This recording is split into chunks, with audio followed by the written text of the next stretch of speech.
आज हम लोग आवेश आवेश सतत आवेश वितरण का अध्ययन करेंगे।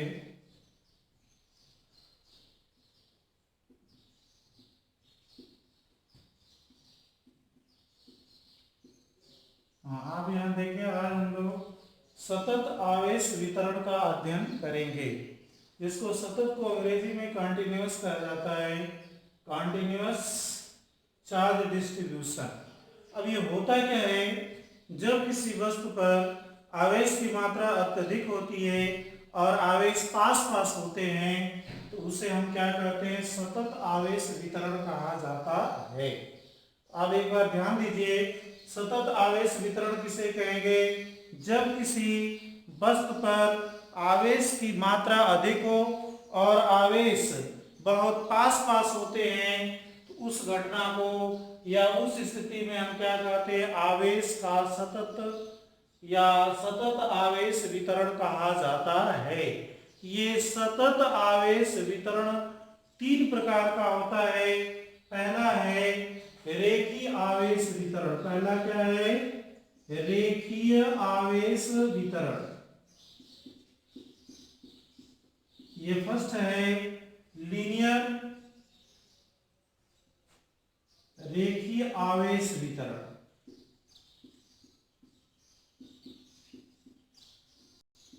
इसमें है सतत आवेश वितरण का पहला है रेखीय आवेश वितरण।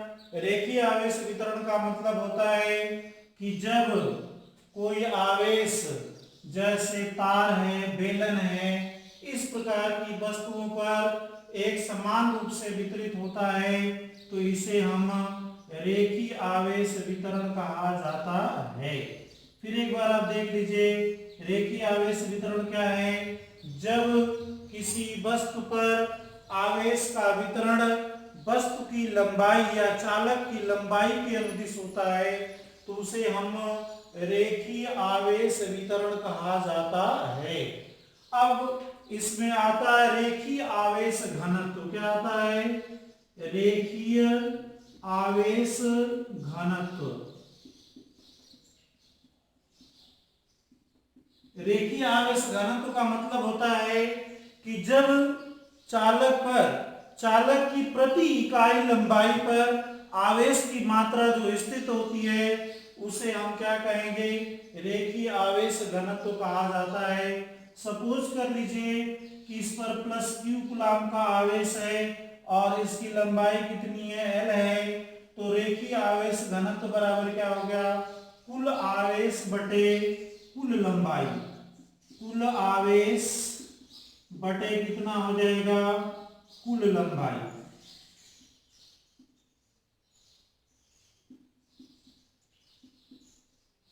अब यहां पर आप देखेंगे रेखीय आवेश घनत्व को हम लोग लैम्डा से प्रदर्शित करते हैं। किससे प्रदर्शित करते हैं, रेखीय आवेश घनत्व को लैम्डा से प्रदर्शित किया जाता है।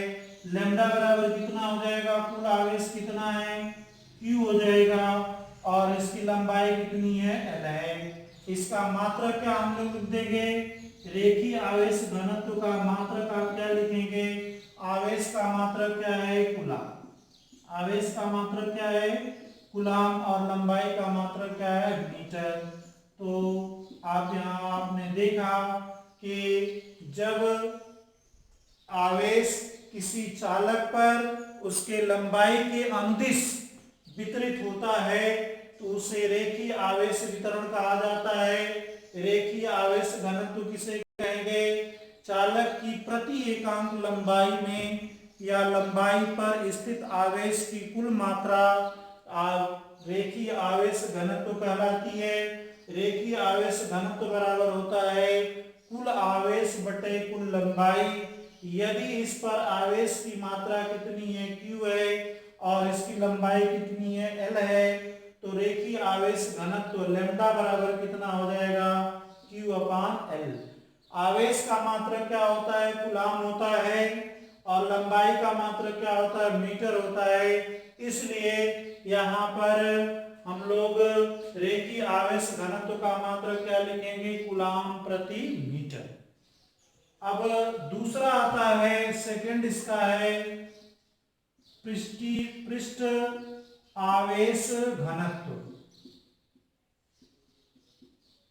दूसरा है पृष्ठ आवेश घनत्व। पृष्ठ आवेश घनत्व का अर्थ होता है कि जब कोई आवेश किसी क्षेत्रफल पर एक समान रूप से वितरित होता है तो उसे पृष्ठ आवेश कहा जाता है। और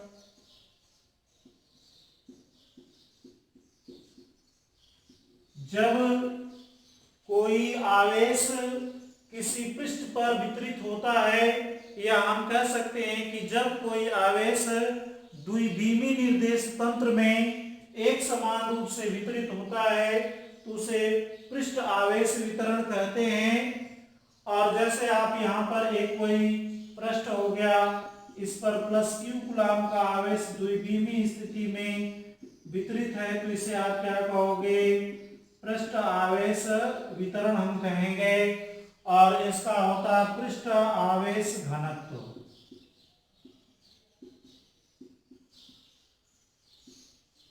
इसका दूसरा पॉइंट है पृष्ठ आवेश घनत्व का अर्थ होता है कि जब किसी चालक के प्रति इकाई क्षेत्रफल में आवेश वितरित होता है तो उसे हम क्या कहेंगे, पृष्ठ आवेश घनत्व कहेंगे। तो इसकी परिभाषा आप लिख सकते हैं कि किसी चालक के प्रति एकांक या प्रति इकाई पृष्ठ में या क्षेत्रफल में वितरित आवेश की मात्रा को पृष्ठ आवेश घनत्व कहते हैं। इसे हम सिग्मा से प्रदर्शित करते हैं। सिग्मा बराबर होता है कुल आवेश बटे कुल क्षेत्रफल। कुल आवेश बटे क्या हो जाएगा, कुल क्षेत्रफल। तो अगर कुल आवेश कितना है, Q है, और क्षेत्रफल कितना है, A है, तो सिग्मा बराबर पृष्ठ आवेश घनत्व सिग्मा बराबर हो जाएगा Q अपान A। Q का मात्रक क्या यहाँ पर लिखेंगे, Q का मात्रक हम क्या लिखते हैं, कूलम लिखते हैं। क्या लिखते हैं, कूलम। और क्षेत्रफल का मात्रक क्या लिखते हैं, मीटर स्क्वायर। क्या लिखते हैं, मीटर स्क्वायर लिखते हैं। इसलिए पृष्ठ आवेश घनत्व का मात्रक यहाँ पर हम क्या लिखेंगे, कूलम प्रति मीटर स्क्वायर। पुनः एक बार देख लीजिए कि जब किसी चालक पर आवेश का वितरण उसके संपूर्ण पृष्ठ पर होता है, या हम कह सकते हैं द्विविमीय निर्देश तंत्र में आवेश वितरित होता है, तो उसे पृष्ठ आवेश वितरण कहा जाता है। दूसरी चीज है पृष्ठ आवेश घनत्व क्या होता है, किसी चालक के प्रति इकाई क्षेत्रफल में वितरित आवेश की मात्रा को हम पृष्ठ आवेश घनत्व कहते हैं। इस पृष्ठ आवेश घनत्व को सिग्मा से प्रदर्शित किया जाता है। तो सिग्मा बराबर कितना लिख देंगे, कुल आवेश बटे कुल क्षेत्रफल। यदि इस पृष्ठ पर कुल आवेश की मात्रा कितनी है, Q है, और पृष्ठ का क्षेत्रफल कितना है, A है, तो सिग्मा बराबर होगा Q अपान A। तो आगे जैसा कि आप जानते हैं आवेश का मात्रक क्या होता है, कूलम होता है। क्षेत्रफल का मात्रक क्या होता है, मीटर स्क्वायर होता है। इसलिए पृष्ठ आवेश घनत्व का मात्रक कितना लिखेंगे, कूलम प्रति मीटर स्क्वायर। अब यहाँ पर तीसरा आता है आयतन आवेश वितरण। तीसरा है आयतन आवेश वितरण। जब आवेश किसी चालक के संपूर्ण आयतन में वितरित होता है, जब आयतन आवेश वितरण का मतलब होता है कि जब किसी चालक में आवेश का वितरण चालक के संपूर्ण पृष्ठ में होता, संपूर्ण क्षेत्र आयतन में होता है, किसमें होता है, उसके संपूर्ण आयतन में होता है, तो इसे हम क्या कहते हैं, आयतन आवेश वितरण। अब जैसे यहाँ पर आप देख रहे हो, ये आपका घनाभ है, इस घनाभ में प्लस Q कूलम का आवेश इसके संपूर्ण आयतन में वितरित है। अब इसकी दूसरी चीज आती है आयतन आवेश घनत्व। क्या आता है, आयतन आवेश घनत्व। आयतन आवेश घनत्व क्या होता है? चालक के इकाई आयतन में वितरित आवेश की मात्रा आयतन आवेश घनत्व कहलाता है। पुनः एक बार आप देखो, आयतन आवेश घनत्व क्या कहलाता है? किसी चालक के इकाई आयतन में वितरित आवेश की मात्रा को आयतन आवेश घनत्व कहते हैं। इसे रो द्वारा प्रदर्शित किया जाता है। किससे प्रदर्शित किया जाता है? रो से प्रदर्शित किया जाता है। तो रो बराबर क्या होगा? कुल आवेश बटे कुल आयतन।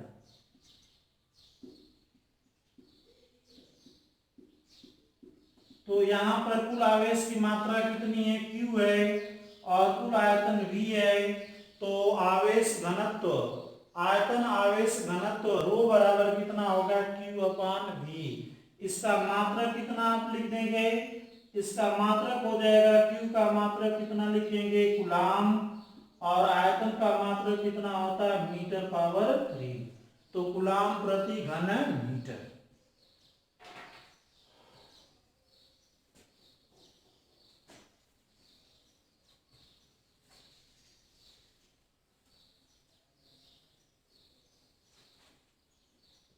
अब इसका दूसरा व्यू आता है कि रेखीय आवेश घनत्व, पृष्ठीय आवेश घनत्व और आयतन आवेश घनत्व, या रेखीय आवेश वितरण, पृष्ठ आवेश वितरण, आयतन आवेश वितरण के कारण किसी बिंदु पर वैद्युत क्षेत्र की तीव्रता कितनी होती है। तो यहाँ पर हम लोग पहले ये देखेंगे, यहाँ पर लिखेंगे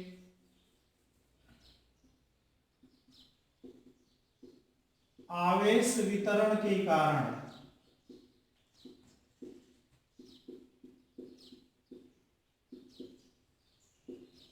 विद्युत क्षेत्र की तीव्रता।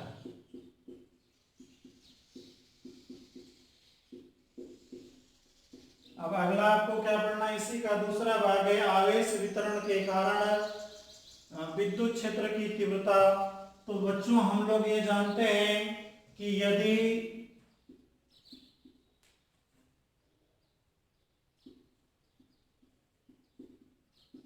अल्पांश आवेश, अल्प आवेश dq के कारण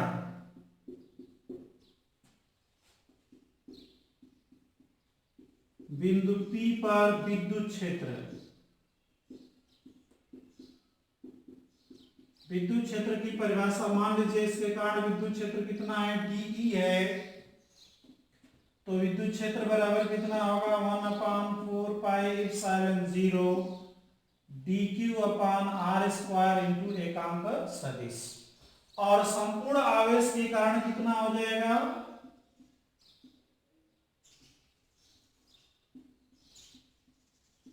संपूर्ण आवेश के कारण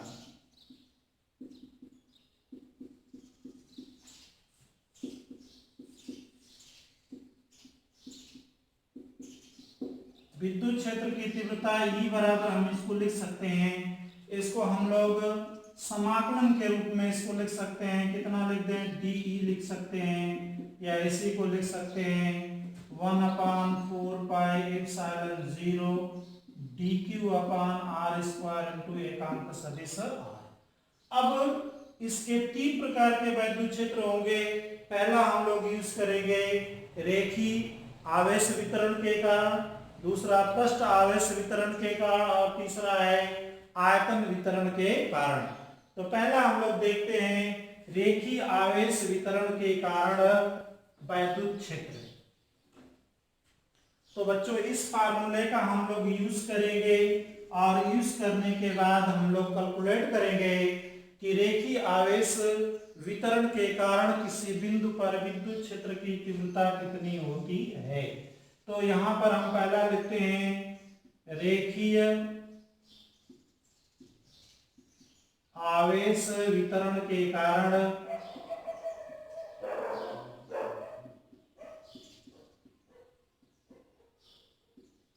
विद्युत क्षेत्र।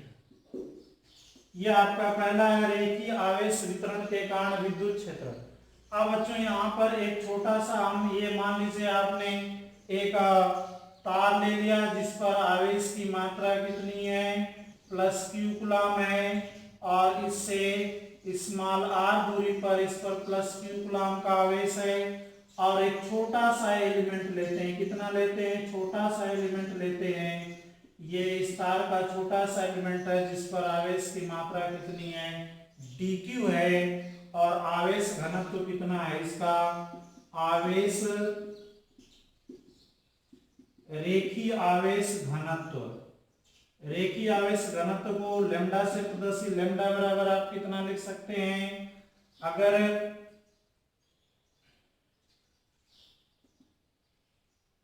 इसकी इस एलिमेंट की लंबाई कितनी है L है, तो लैम्डा बराबर कितना हो जाएगा? Q अपान L लिख देंगे। अब इससे r दूरी पर, ये r दूरी पर बिंदु P है जहां पर आपको क्या निकालना है? विद्युत क्षेत्र की तीव्रता। और यहां से O से P की दूरी कितनी है? स्मॉल r है। इस फार्मूले का यूज करेंगे तो आप लिखेंगे रेखीय आवेश घनत्व के कारण बिंदु P पर विद्युत क्षेत्र की तीव्रता E बराबर होगा 1/4 पाई एप्सिलॉन 0। समाकलन आप करोगे, समाकलन किसका करोगे?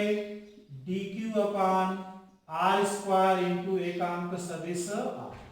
ये आपने फार्मूला लिख दिया। अब यहाँ पर dq का मान कितना लिख देंगे? अब ये एलिमेंट पूरे, इसकी लंबाई कितनी है? L है, इसकी लंबाई कितनी है? dl है। तो इस परिभाषा से आप क्या लिख देंगे? dq बराबर कितना लिख देंगे? लैम्डा इंटू dl आप लिख सकते हो। तो अब इसमें dq का मान कितना लिख देंगे? लैम्डा इंटू dl लिखेंगे। तो ये आपका फार्मूला हो गया है E बराबर 1/4 पाई एप्सिलॉन 0 समाकलन लैम्डा dl अपान r स्क्वायर एकांक सदिश r। अब बच्चों लैम्डा r और r स्क्वायर, इसका समाकलन नहीं होगा, किसका समाकलन होगा? dl का होगा। तो यहाँ पर आप लिख सकते हो लैम्डा अपान 4 pi epsilon 0 r square into एकांक समाकलन dl इंटू एकांक सदिश r। अब बच्चों dl का जब समाकलन करोगे तो ये किसके बराबर होगा? संपूर्ण तार की लंबाई के बराबर। इसलिए समाकलन dl का मान किसके बराबर लिख देंगे? तार की लंबाई के बराबर। तो यहाँ लिख देंगे लैम्डा L अपान 4 pi epsilon 0 r square into एकांक सदिश। अब यहाँ पर आप इस फार्मूले से आप देख रहे हो, यहाँ पर आपने क्या देखा कि यहाँ पर विद्युत क्षेत्र की तीव्रता रेखीय आवेश घनत्व के समानुपाती तथा दूरी के वर्ग के व्युत्क्रमानुपाती हो रही है। पुनः एक बार आप देख लीजिए, रेखीय आवेश वितरण के कारण E पर विद्युत क्षेत्र की तीव्रता, इस फार्मूले का आप यूज करोगे।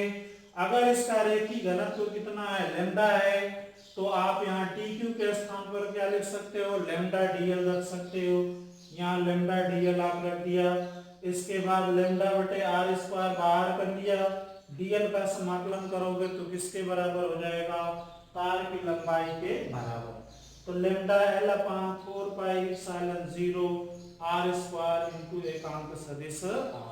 तो इससे स्पष्ट होता है कि रेखीय आवेश घनत्व के कारण विद्युत क्षेत्र की तीव्रता रेखीय आवेश घनत्व के समानुपाती होता है। अब बच्चों दूसरा पॉइंट हम लेते हैं।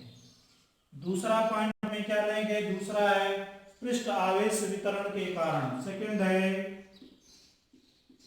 पृष्ठ आवेश वितरण के कारण विद्युत क्षेत्र।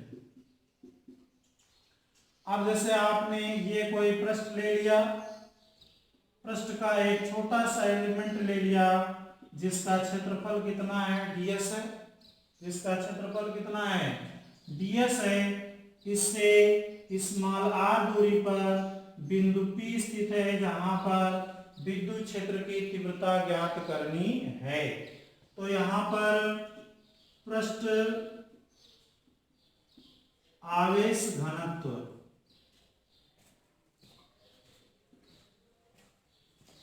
सिग्मा बराबर, अगर आवेश की मात्रा कितनी है, dq है, और पृष्ठ कितना है, ds है, तो बच्चों यहाँ dq बराबर कितना लिख देंगे, रो इंटू ds। अब हम इस ds क्षेत्रफल पर उपस्थित आवेश के कारण बिंदु P पर विद्युत क्षेत्र की तीव्रता जो निकालेंगे, तो इसका फार्मूला लिखेंगे E बराबर 1/4 पाई इप्सिलॉन 0 समाकलन, क्या लिख देंगे, dq अपान r स्क्वायर इंटू एकांक सदिश r। अब बच्चों यहाँ dq के स्थान पर क्या लिख देंगे, रो इंटू ds लिख देंगे। तो अब यहाँ पर लिख सकते हो 1/4 पाई इप्सिलॉन 0 रो ds अपान r स्क्वायर इंटू एकांक सदिश r।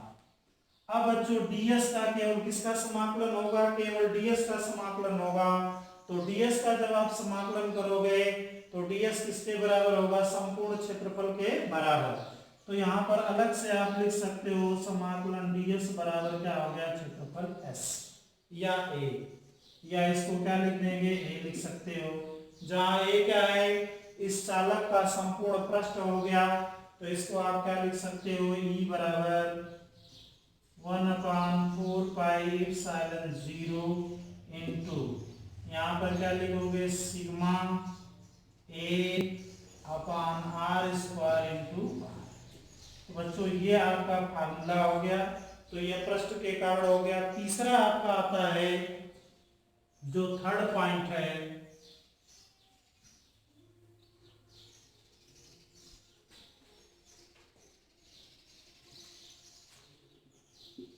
तीसरा है आयतन आवेश वितरण के कारण विद्युत क्षेत्र। बच्चों यहाँ पर तीसरा क्या, आयतन आवेश। हाँ बच्चों, हम लोगों ने पहला पढ़ लिया रेखीय आवेश वितरण के कारण विद्युत क्षेत्र। दूसरा है पृष्ठ आवेश वितरण के कारण विद्युत क्षेत्र। तीसरा पॉइंट आपका आयतन आवेश वितरण के कारण विद्युत क्षेत्र। इसमें बच्चों एक चित्र बनाएंगे जिसका आयतन सपोज दैट कुछ होगा। तो इसके लिए हम क्या ले लेते हैं, एक घनाभ ले लेते हैं और इसका एक छोटा सा भाग लेते हैं जिसका आयतन कितना है, dv है, और इस पर आवेश की मात्रा कितनी है, dq है, और इससे स्मॉल r दूरी पर बिंदु P है जहां विद्युत क्षेत्र की तीव्रता ज्ञात करनी है। तो बच्चों यहाँ पर आयतन आवेश घनत्व लिख लेंगे। क्या लिख लेंगे, आयतन आवेश घनत्व। आयतन आवेश घनत्व को किससे प्रदर्शित करते हैं, रो से प्रदर्शित करते हैं। तो रो बराबर हो जाएगा dq अपान dv। इसी से हम dq बराबर लिख सकते हैं रो इंटू dv। अब इसके पहले आपने पढ़ा था विद्युत क्षेत्र E बराबर कितना हो जाएगा, 1/4 पाई इप्सिलॉन 0 समाकलन dq अपान r स्क्वायर इंटू एकांक सदिश r। अब बच्चों यहाँ dq का मान रो dv रख देंगे। रो dv रख दोगे तो आपका कितना होगा, 1/4 पाई इप्सिलॉन 0 समाकलन, यहाँ पर आयतन समाकलन करेंगे v और dq के स्थान रख देंगे रो dv अपान r स्क्वायर इंटू r। अब बच्चों ये आपका किसके कारण हो गया, आयतन आवेश वितरण के कारण विद्युत क्षेत्र हो गया। तो इस प्रकार हमने देख लिया कि आवेश वितरण कितने प्रकार का होता है, 3 प्रकार का, रेखीय आवेश वितरण, पृष्ठ आवेश वितरण और आयतन आवेश वितरण। पृष्ठ आवेश, रेखीय आवेश, पृष्ठ आवेश और आयतन आवेश वितरण के कारण आपके ये सूत्र प्राप्त हो गए, जिससे स्पष्ट होता है कि रेखीय आवेश वितरण के कारण विद्युत क्षेत्र की तीव्रता किसके समानुपाती होगा, रेखीय आवेश घनत्व के समानुपाती। आयतन आवेश वितरण के कारण विद्युत क्षेत्र की तीव्रता किसके समानुपाती होगा, आयतन आवेश घनत्व के समानुपाती होगा। और इसी प्रकार से पृष्ठ आवेश वितरण के कारण विद्युत क्षेत्र की तीव्रता पृष्ठ आवेश घनत्व के समानुपाती होता है। तो बच्चों आज यही हम समाप्त करते हैं। नेक्स्ट वीडियो में हम लोग जो सबसे इम्पोर्टेंट है वो पढ़ेंगे गाउस का नियम। किसको पढ़ेंगे, गाउस का नियम, जो कि most important for the board examination of the RBSC. तो अगले में हम लोग पढ़ेंगे गाउस का नियम।